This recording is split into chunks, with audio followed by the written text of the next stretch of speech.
Hey guys, the topic for today is pharyngeal or branchial arches. This is an important topic from embryology. They usually ask you the questions related to the derivatives of different arches, aortic arches, branchial arches, and the nerves that are involved in these arches. And there are a few clinical related questions also. We have 3 questions to solve at the end of this session. So please do watch the session till the end and answer those questions for me in the comment section. If you like this content, please do like the videos and share it among your friends. We also have a Telegram channel. If you are new to this channel, you might not know about our Telegram channel. The links are provided in the description below this video. So please join the channel and answer the questions there. You can ask your doubts also. So I'll give you the Telegram channel's link is at the rate Nutshell Nairobi. If you type in the search box, you can get into the group. So first, today's topic proper, let us start with that. So pharyngeal arches or branchial arches. Right. Firstly, let us understand what is actually a pharyngeal apparatus. So pharyngeal apparatus consists of 3 parts, guys. So one is clefts, arches, and pouches. So the mnemonic is cap. Cap is from outside to inside. So towards the outside you have cleft. So that's why ectoderm. So E and C in cleft is for ectoderm. And in middle is arch. Arch is composed of mesoderm. Whereas pouches, which is inside, composed of endoderm. So ectoderm, mesoderm, and endoderm. In the arches, you also have the neural crest cells. So this is about pharyngeal apparatus, the parts of pharyngeal apparatus. So it is composed of pharyngeal or branchial clefts, arches, and pouches. Pharyngeal clefts are derived from ectoderm. These are also called as grooves. So clefts or grooves is one and the same.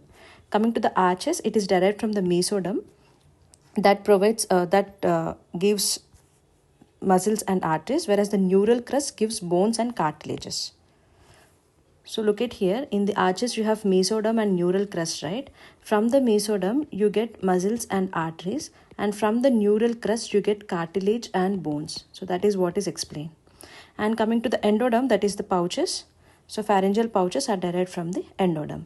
Now look at this diagram, guys. So this is the pharyngeal apparatus for you. This is the arch, and the outside one is cleft or groove. So this is the cleft or groove. And coming to the inside, this is pouch. So cleft or groove, pouch, and the arch, cap, from outside to inside. Now when you discuss about the arch in detail, in the arch you have muscle and artery. These are derived from mesoderm. Whereas this cartilage as well as bone sometimes are derived from the neural crest. And in the nerve part, guys, you have 2 types of nerves. One is sensory and the other is motor. So look at this point here.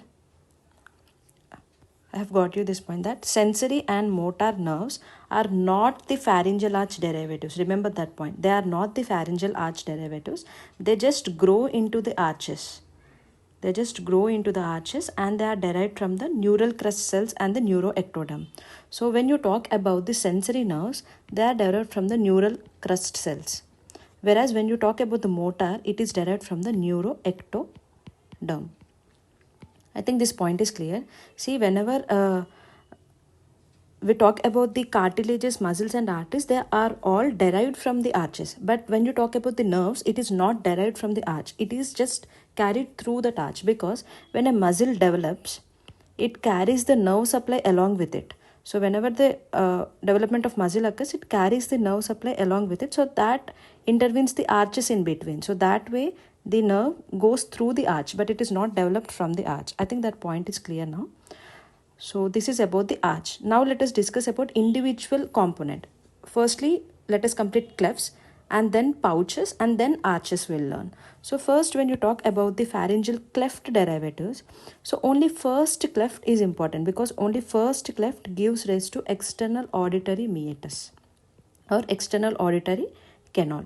Whereas the second cleft, see, if you consider 1, 2, 3, 4 and 6. 5 is not there in arches, guys. Remember that point. 5 is not there in arches. 1, 2, 3, 4 and 6. So what happens is the outside here, this cleft develops into external auditory canal from the first.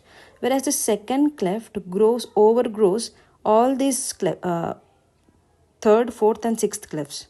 You're understanding, right? This second cleft covers all the other clefts. So there are no development from these third, fourth and sixth clefts. So all that you have is the second cleft only. See, the second through fourth clefts forms the temporary cervical sinus which actually obliterates. If it does not obliterate, then you call that as branchial cyst or pharyngeal cleft cyst. So persistent cervical sinus which presents on the lateral side of the neck as the mass which is anterior to the sternocleidomastoid muscle and thus does not move with the swallowing, which is in comparison with thyroglossal duct cyst, because in the same area you will have branchial cyst and thyroglossal duct cyst. Branchial cyst is present anterior to the sternocleidomastoid muscle. That is, it is present at the anterior border of sternocleidomastoid muscle. Whereas when you ask the patient to protrude the tongue, there is no movement seen in the branchial cyst, whereas the thyroglossal cyst movement is seen because it is derived from the origin is from the tongue, right, for the thyroglossal cyst. So that's why that is the differentiation point given here. In the branchial cyst, there will be no movement when there is protrusion of the tongue, whereas in the thyroglossal cyst, there is a movement seen. So that point is explained. This is all about clefts, first and second cleft. And coming to the pouches, so first pouch develops into middle ear cavity, eustachian tube and mastoid air cells. So first pouch is all about ear, guys. So look at this. This is the pinna. This is the external auditory canal. This is the tympanic membrane, middle ear cavity and the eustachian tube, and posteriorly you have the mastoid antrum, right? So let me change the color, wait. See, this external auditory canal is from first cleft and the outer surface of the tympanic membrane is from the first cleft, that is, it is from the ectoderm. Whereas the middle part of tympanic membrane is from mesoderm and the inner part is from the pouch, that is endoderm. And from the pouch you have this middle ear cavity, mastoid antrum and eustachian tube development.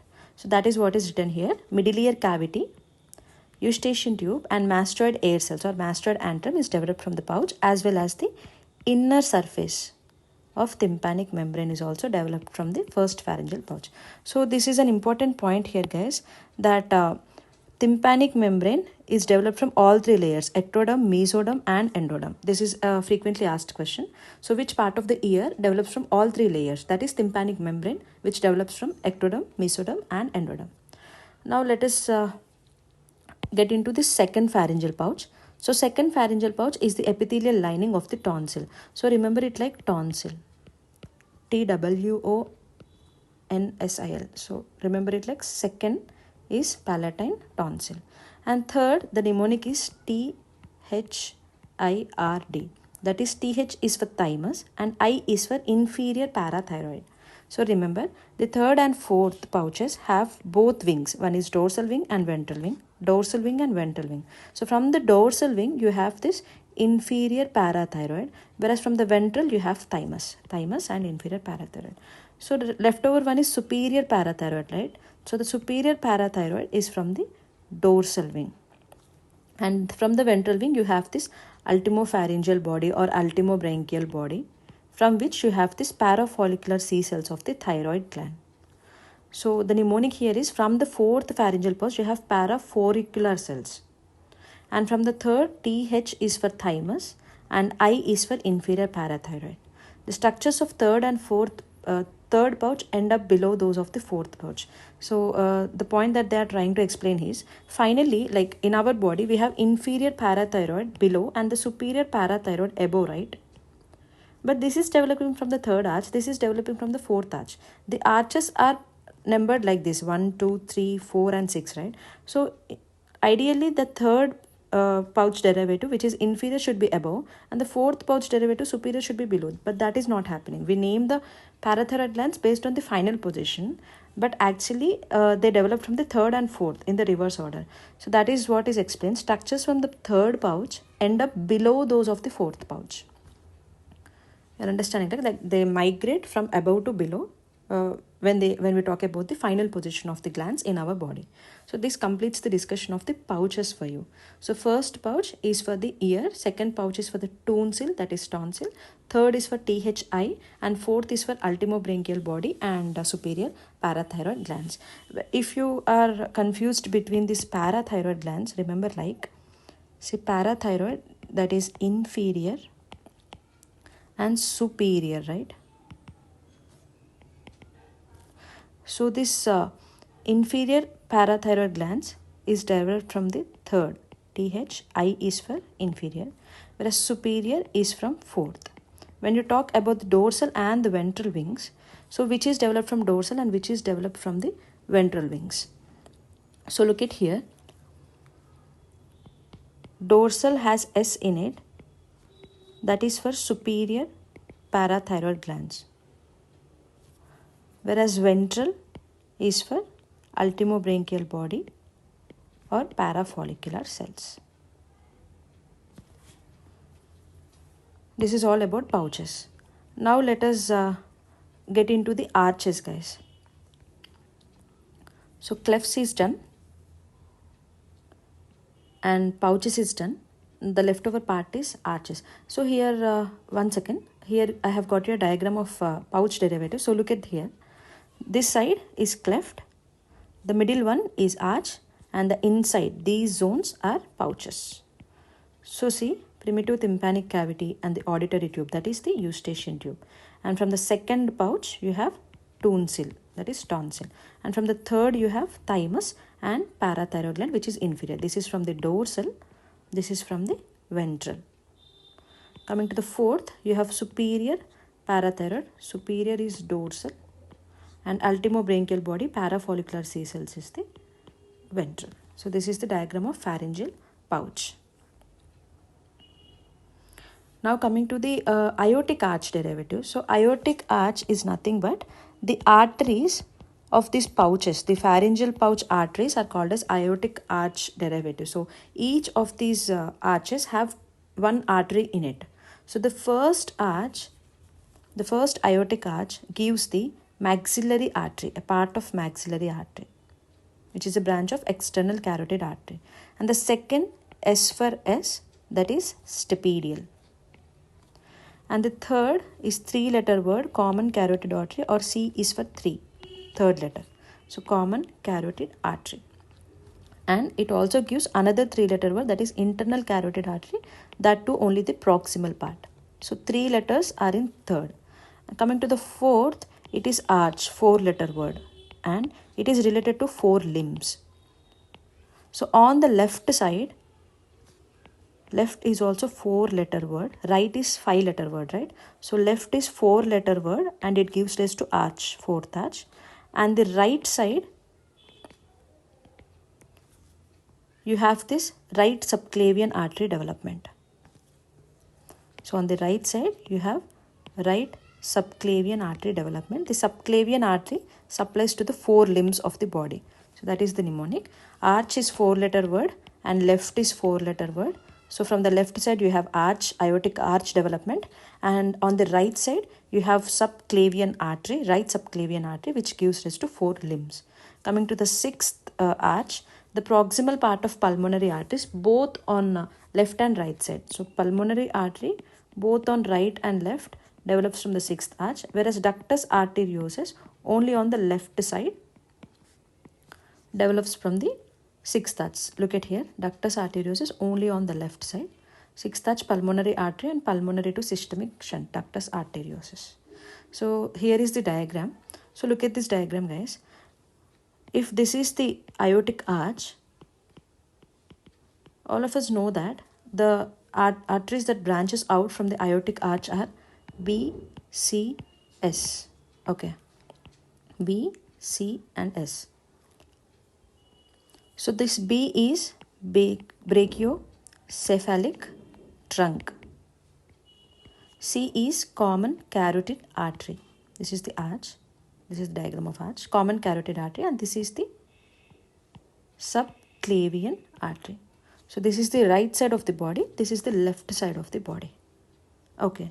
So this brachiocephalic trunk again divides into common carotid artery and right subclavian artery. Right common carotid, right subclavian are from brachiocephalic trunk, whereas left common carotid and left subclavian directly develops from the arch. So that is what is described in this diagram. So let us look at this. This is the arch, right? And this is the brachiocephalic trunk. This is the common carotid artery, and this is the subclavian artery on the left side. This brachiocephalic trunk divides into right common carotid artery and subclavian artery. This common carotid artery divides into two branches, right? This is internal carotid artery and this is external carotid artery. Similarly, here this is internal carotid artery and this is external carotid artery. Now look at the coloring, guys. So the sky blue color is for the third arch. So third, I have already told you it should be 3-letter words, CCA and ICA. So look at the blue color shaded area, the CCA on the right side, and here also the CCA, right, left side, is from the third arch, and the ICA, proximal parts of internal carotid artery. Look at here, proximal parts of internal carotid artery are developed from the third arch. External carotid artery are not developed. It is not shaded in blue. Only the ICA part is shaded in blue. I think you are getting this point. And coming to this purple color, the fourth one, I told you that it should be arch, 4-letter, and 4 limbs, that is subclavian artery. So this subclavian artery is on the right side and arch is for 4-letter on the left side. So look at the diagram. This is right side and this is left side, right? So look at the purple color. On the left side, 4-letter, it is forming arch, this purple one. Whereas on the right side, look at this, on the right side, this purple here is subclavian artery's proximal part. And coming to the green part, which is sixth is all about systemic to portal connections. So systemic is aorta and this is pulmonary shunting. So look at here, this artery here is pulmonary trunk, guys. So this is pulmonary trunk which has both right and left branches. So this is the right and this is the left branch. This is the pulmonary trunk and this is the aorta, right? Arch of aorta. So there is a connection between this arch and the pulmonary trunk. Here this green color part is called as ductus arteriosus. So that ductus arteriosus, you can see it is towards the left side, right? Ductus arteriosus is located towards the left side, whereas this pulmonary trunk, right and left, are derived from the 6th arch. So in total, from the 6th arch, you have proximal part of pulmonary arteries on both sides, and on the left side, the ductus arteriosus, which connects the pulmonary to the systemic shunt. Sorry, I have mispronounced it as portosystemic. It is pulmonary to systemic shunt. Sorry, guys. So yeah, this is the image of aortic arch derivatives. Now that we have learned each thing like cleft, arches, like aortic arches and pouches separately, now this table becomes easier for you. So let's get started now with this major table. Yeah, so first column is about arch and the cartilage, the nerve involved in that arch, skeletal derivatives, and the pouches table is already done, the muscle derivatives and the artery derivatives. So in this table, let us concentrate about the middle zone, that is the arch zone, which has all these 4 words: cartilage, nerve, artery and muscle. So let me highlight that for you. Cartilage, artery, nerve, muscle, and few of the skeletal derivatives like cartilages or bones, right? Skeletal derivatives mainly of bones, let us learn here. First arch is otherwise called as mandibular arch, and it is about Ems. That is, Meckel's cartilage is the cartilage of first arch, and the nerve here is also mainly 5-3, which is mandibular nerve. The skeletal derivatives of the first arch are divided into two components. One is the mandibular component, which is ventral, and the maxillary component, which is dorsal. In the mandibular component, you again have this Meckel's cartilage and mesenchyme, whereas in the maxillary, you only have this mesenchyme. From the Meckel's cartilage, you have these derivatives of malleus, incus, and anterior malleolar ligament, spine of sphenoid, and spinomandibular ligament. Whereas from the mesenchyme, you have this mandible. Mesenchyme undergoes this membranous ossification around this Meckel's cartilage development and forms this mandible. When you talk about maxillary process, the mesenchyme here develops into maxilla, zygomatic bone, and part of temporal bone. It is all about Ems. First cartilage or first arch is all about Ems, malleus, malleolar ligament, spinomandibular ligament. So look at here. Incus, malleus, anterior ligament of malleus, spine of sphenoid, spinomandibular ligament, and some extra points also I have told you here. It's like zygomatic bone, temporal bone are also involved here. So look at this diagram, guys. Structures derived from the first arch cartilage. So this is the malleus bone. This is the incus. In the recent need, they have given the image of the ear ossicles also to identify. So image is also important. Malleus, incus, and here there is a fold from the malleus that is called as anterior ligament of malleus or anterior malleolar fold. This is the sphenoid bone. This is the sphenoid bone. So the spine of sphenoid and the ligament which is connecting the sphenoid bone to the mandible, that is spinomandibular ligament, is also from the first arch. And this Meckel's cartilage is absorbed by the mesenchymal or the membranous ossification of the mesenchyme, which forms the mandible bone for you. So these are the first arch derivatives, skeletal derivatives in the image format. I think this pictographic memory is important. So remember it like either all M's or you remember this image. So first arch, nerve is done, skeletal is done, and the pouch already discussed, ET, middle ear cavity, mastoid antrum, and the inner layer of the tympanic membrane. And the muscle derivatives, when we talk about muscle derivatives, muscles of mastication, tensor tympani, mylohyoid, anterior belly of digastric, and tensor vale palatini. So both the tensors, tensor vale palatini and tensor tympani, are seen in the muscle derivatives of the first arch. So remember, guys, there is this levator vale palatini muscle also. That levator vale palatini is seen in this fourth arch, whereas tensor vale palatini is seen in the first arch. So remember here the digastric muscle point. So digastric muscle has two bellies. One is anterior belly of digastric and the second is posterior belly of digastric. So anterior is mandibular arch derivative. Mandibular is first arch. Or remember like anterior division, A for 1, it is from first arch. Coming to the posterior has letter S in it. So it is the stapedial arch or the second arch. So S for S, second arch. So posterior belly of digastric is seen in the second arch, whereas anterior belly of digastric is seen in the first arch. So muscle derivatives of the first arch is also done. Both the tensors, tensor vale palatini, tensor tympani, and A for 1, anterior belly of digastric, and remaining all are with M. One is muscles of mastication and mylohyoid. The muscles of mastication are temporalis, masseter, and the pterygoids. The artery of the first arch is maxillary artery. As already discussed here, first is maximum, so that is maxillary artery. Now when we talk about the second arch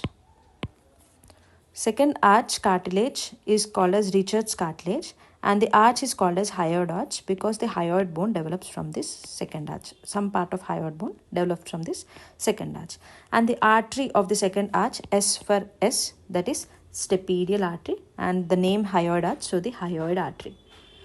And the nerve here is the facial nerve. So guys, for the pharyngeal arches, the nerves are 5, 7, 9 and 10. Pharyngeal arches, the nerves are 5 is for first arch, 7 is for second arch, in third you have 9, 3 square, and in fourth and sixth you have 10th nerve. So in the fourth you have superior laryngeal nerve, and in the sixth you have recurrent laryngeal nerve, both of which are branches of the 10th nerve. So this point is important, that pharyngeal arch nerves are 5, 7, 9 and 10. So look at here, the second is facial nerve, and the third, that means seventh, right? So starting with S, second, SE, second, seventh has SE and S for stapedial, and in the second arch you have all the SS. So look at here, stapes, styloid process, lesser cornu has 2 SS, and upper body of the hyoid, so remember it like superior body of hyoid, so S, and stylohyoid ligament. So all the SS comes here. Don't confuse this with the sphenoid S. Sphenoid S does not come here. Sphenoid S, remember this diagram. The sphenoid is all about the first arch. Spine of sphenoid and sphenomandibular ligament is all about the first arch. Whereas rest all SS like stapes, styloid process, lesser cornu has 2 SS, and superior body of the hyoid and stylohyoid ligament is from the second arch. And 2 is for 2 tonsil, so palatine tonsil and the tonsillar fossa. And the muscles are stapedius, stylohyoid, and the facial muscles like buccinator and the platysma, and the posterior belly as already discussed. And the artery is stapedial artery and the hyoid artery. So now the main portion, that is first and second arches, is done. Let me explain you one point here regarding the first and second arches. So there are 2 muscles in the ear, guys. The 2 muscles, important muscles in the ear are, one is tensor tympani, that is it increases the tension. The name itself tells that it increases the tension of the tympani, that is tympanic membrane. Other muscle is stapedius, which pulls the stapes posteriorly. So the 2 muscles, important muscles of the ear are tensor tympani and stapedius. Tensor tympani develops from the first arch, whereas stapedius, S for S, develops from the second arch. When the tensor tympani contracts, it decreases the force of vibration and it dampens the loud noises. So whenever a person hears a loud noise, there occurs the contraction of 2 muscles. One is tensor tympani, which is a derivative of first arch. It increases the tension of tympanic membrane and it decreases the force of vibration, finally leading to the dampening of the sound. That means decreasing of the sound. Coming to the stapedius, it pulls the stapes posteriorly and it decreases the oscillations, finally leading to the dampening of the sound. So whenever there is a problem in these arches, that first arch or second arch, or whenever there is a problem in the nerve supplying the stapedius, that is 7th nerve, and in the nerve supplying the tensor tympani, that is the mandibular nerve, there occurs the disease called as hyperacusis, or a symptom called as hyperacusis. So the person hears loud noises. We usually have this mechanism of dampening the sounds, but whenever there is a damage in this pathway, there is hyperacusis. The patient presents with the hyperacusis. So I have got this clinical correlation here with an image. So look at this, guys. This is the tympanic membrane and this is the tensor tympani muscle here. And here you have the stapes and the muscle attached is stapedius muscle. So this is from the second arch and this is from the first arch, both of which dampens the loud noises and protects us from the loud damage to the tympanic membrane from the loud sounds. If that is damaged, it leads to a symptom called as hyperacusis. The first and second arches, there are many important points that you need to learn, and one of those is this 2 diseases, Peary-Robin sequence and Treacher-Collins syndrome. So whenever there is a misdevelopment or underdevelopment of this first and second arches, that leads to 2 important diseases. One is Peary-Robin sequence, which presents as micrognathia glossoptosis, cleft palate, and airway obstruction. Because external auditory canal that is developing from the cleft, and the eustachian tube that is developing from the pouch of the first apparatus, right? So that's where the airway obstruction problems, and the cleft palate, glossoptosis, and micrognathia, because it is related to mandible, jaw related problem. That is what is Pierre-Robin sequence. What is Treacher-Collins syndrome? It is an autosomal dominant, and it has this craniofacial abnormalities of zygomatic bone and mandibular hypoplasia. This is from the first arch, right? Zygomatic is here from the maxillary division, and the mandibular is from the mandibular division. And the hearing loss and airway compromise is seen in these two syndromes, which are first and second arch abnormalities. I just thought of bringing this correlation here. Yeah, first and second arches are done detailedly.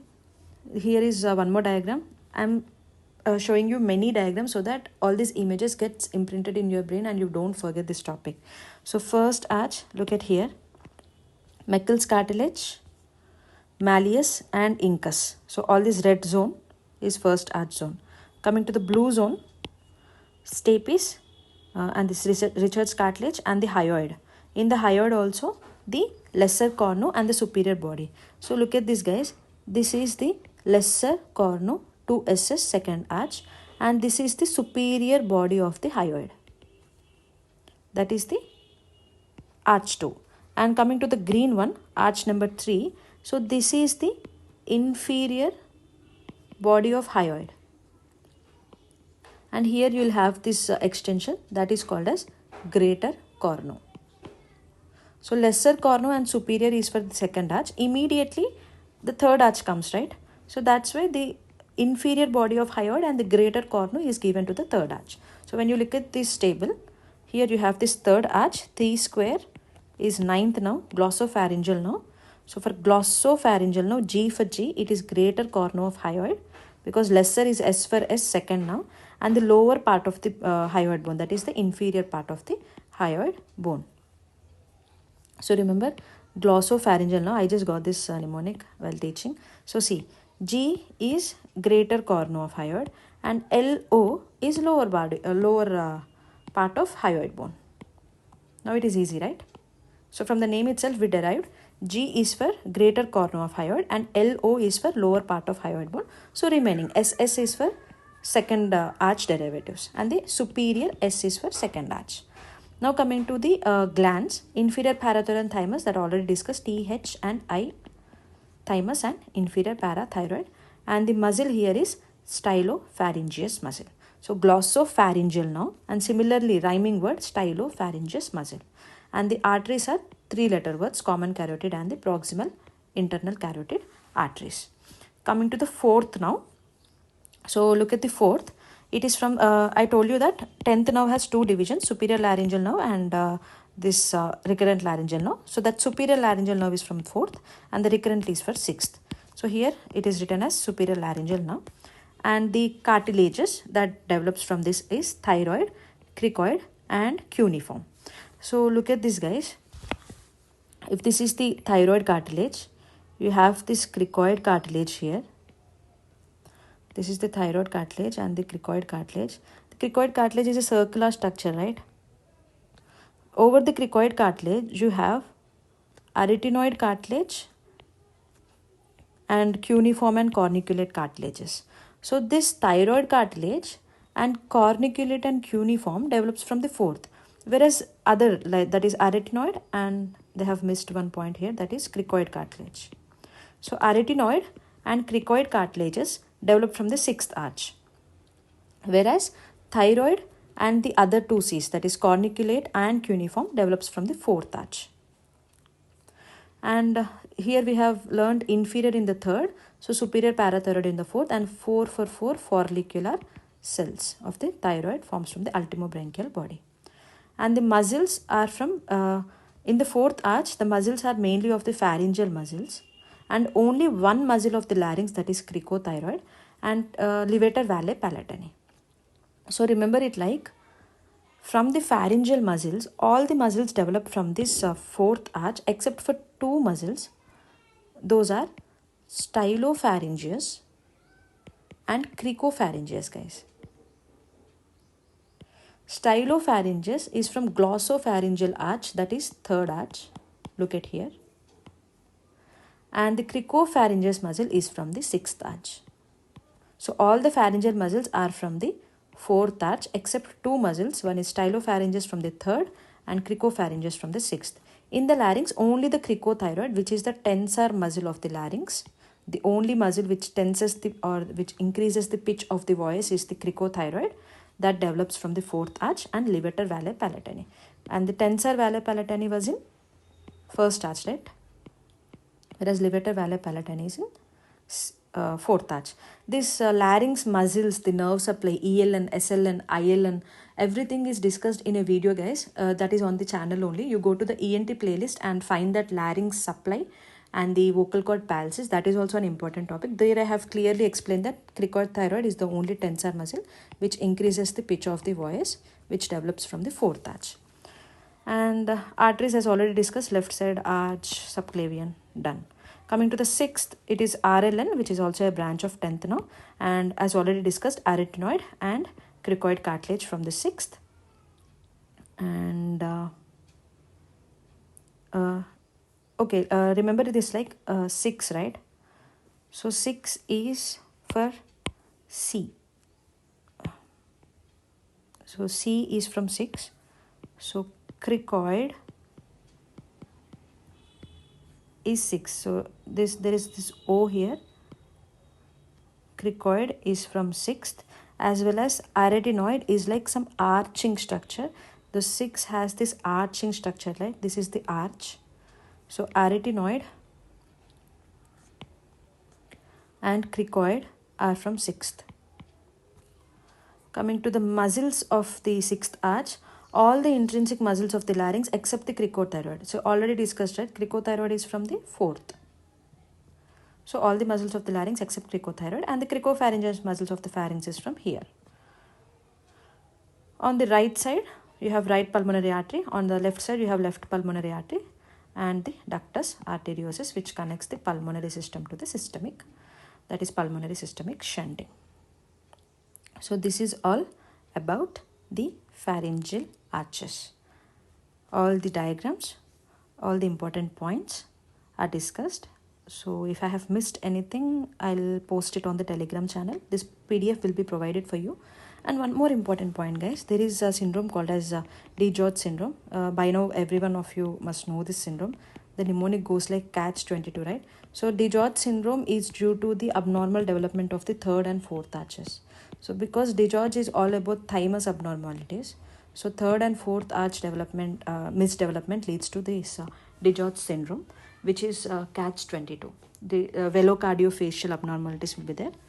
So 22 is the chromosome number. So C is for cleft palate, and T is for thymus abnormality, absence of thymus. So that thing will be there in DiGeorge syndrome. So I think everything is sorted now. Now let us solve few questions. So I'll solve 2 questions for you. You have to tell me the answer of the third question. So firstly, let us discuss about the first question. Yeah. Which of the following structure develops from the right fourth aortic arch, guys? So right fourth aortic arch.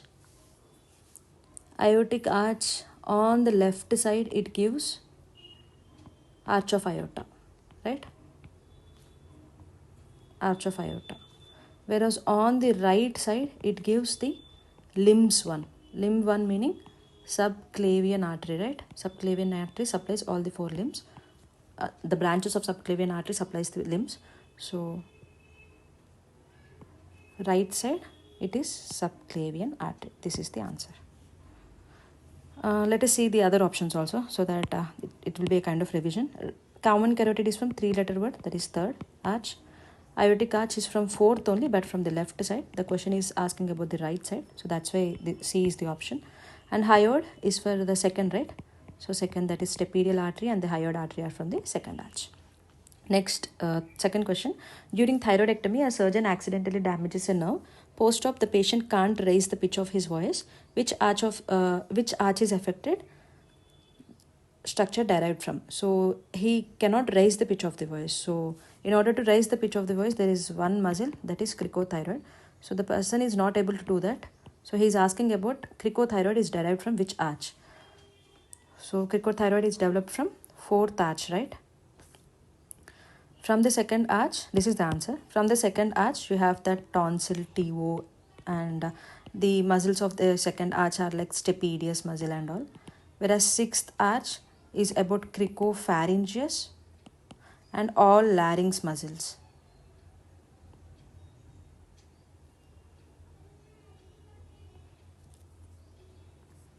I made a mistake. One second.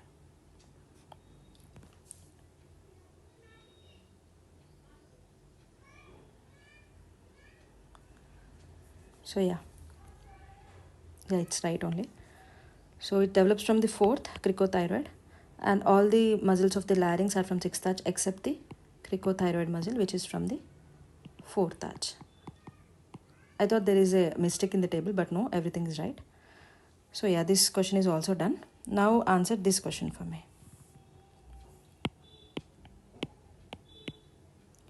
Which structure is developed from the third arch? Which structure is developed from the third arch? Options are hyoid lesser cornu, hyoid greater cornu, upper part of hyoid, and the thyroid cartilage.